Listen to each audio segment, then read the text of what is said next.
আমরা যদি 180 সঙ্গে 5 গুণ বা ভাগ করি তাহলে সংখ্যাটি পূর্ণবর্গ হবে। হাই বন্ধুরা, আশা করি তোমরা সবাই ভালো আছো এবং সুস্থ আছো। আজকে আমরা 180 সঙ্গে কত গুণ বা ভাগ করলে সংখ্যাটি পূর্ণবর্গ হবে এটাই শিখব।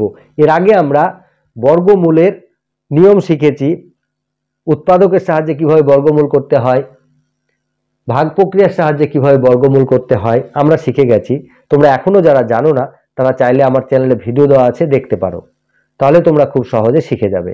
আজকে আমরা 180 সঙ্গে কত গুণ বা ভাগ করলে সংখ্যাটি পূর্ণবর্গ হবে সেটাই শিখব। তাহলে শুরু করার আগে তোমরা এখনো যারা আমার চ্যানেলটি সাবস্ক্রাইব করোনি তারা অবশ্যই চ্যানেলটি সাবস্ক্রাইব করবে এবং সঙ্গে থাকবে পরবর্তী ভিডিওটি সর্বপ্রথমে পাওয়ার জন্য।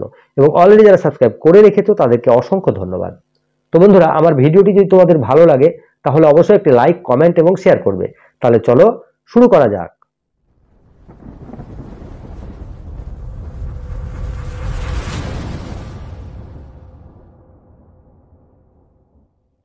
তো বন্ধুরা দেখো, আজকে আমরা বর্গমূলের অঙ্ক করব। আজকে কি করব? 180 সঙ্গে কত গুণ বা ভাগ করলে সংখ্যাটি পূর্ণবর্গ হবে সেটাই দেখব। তাহলে দেখো, প্রথমে আমরা কি করব? 180 উৎপাদক বের করব। 180 উৎপাদকে বিশ্লেষণ করলে হবে, প্রথমে 2 দিয়ে দেবো, 9 দুগুণে 18, শূন্য নেমে যায়, 2 দিয়ে দেবো,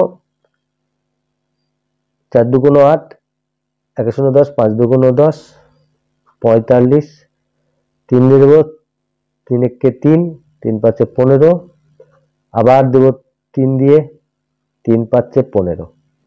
তাহলে 180 উৎপাদক কি হলো?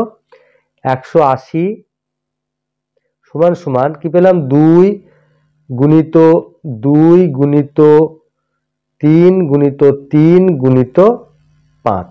এবারে যদি আমরা এটাকে রুট ওভার দিই তাহলে কি পাবো? 180 সমান সমান কি হবে? সম্পূর্ণটা রুটের মধ্যে নেব, 2 গুণিত 2 গুণিত 3 গুণিত 3 গুণিত 5।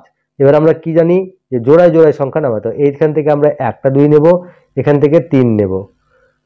এবার এই যে 5, এখানে কিন্তু একটা আছে, তাই আমরা এখানে একটা 5 নিতে পারি না। তাহলে আমরা কি করব? এখানে আরো একটি 5 আমাদেরকে নিতে হবে। তাহলে আমরা কি পাবো? একটা 5 এখানে পাবো। তাহলে এই যে 5টা আমরা এখানে নিলাম, এটা আমরা এই 180 সঙ্গে গুণ করে বা ভাগ করে আমরা এটাকে পূর্ণবর্গ করতে পারবো। বোঝা গেল? তাহলে দেখো আমরা কি করছি, যদি আমরা 5 দিয়ে 180 কে ভাগ করি তাহলে কি পাবো? 5 একে 5, 5 দুগুণ 10, 3 পাঁচে 15, 4 পাঁচে 20, বড় হয়ে যাচ্ছে, তাহলে 3 পাঁচে 15 দিলাম। বিয়োগ করলে কত হয়? এখান থেকে 8 থেকে 5 বাদ দিলে 3, 1 এক শূন্য বসে না, এর শূন্য বসে গেল, 30, 5 6 30। তাহলে কত হলো? 36। 36 কার বর্গ? 6 এর। 36 কার বর্গ? 36 এর বর্গ 6, বর্গমূল 6। তাহলে আমরা কি পেলাম? যদি 180 কে 5 দিয়ে ভাগ করি তাহলে হলো 36, 36 এর বর্গমূল 6। এবারে 180 কে যদি আমরা 5 দিয়ে গুণ করি তাহলে কি হবে দেখে নাও। 0, 5 0 0, 5 8 40 0, হাতের 4, 5 একে 5 আর 4 9, 900। দেখো 900 কার বর্গ? 30 এর। 30 এর বর্গ 900, তাহলে 900 বর্গমূল 30। এখানে যদি ভেঙে দেখাই, 2 দিলে হয়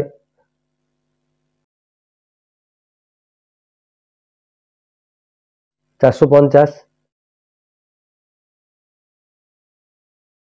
225। এটা যদি আমরা আবার 5 দিয়ে দিই, 4 5 20, 45, 5 দিয়ে যদি দিই 9 3 3, তাহলে 1 জোড়া 2 জোড়া 3 জোড়া, তাহলে 2 5 আর 3, 2 গুণিত 5 গুণিত 3, তাহলে 5 গুণ 10, 3 10 30 হলো, 30 মিলল।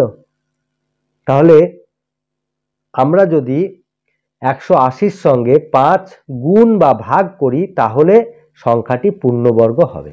বোঝা গেল? তাহলে আশা করি তোমরা বুঝে গেছো। তাহলে এই অঙ্কগুলো প্র্যাকটিস করবে, যত প্র্যাকটিস করবে তত শিখবে। ভালো থাকবে, সুস্থ থাকবে এবং মন দিয়ে লেখাপড়া করবে। আজ তাহলে আসি, টাটা।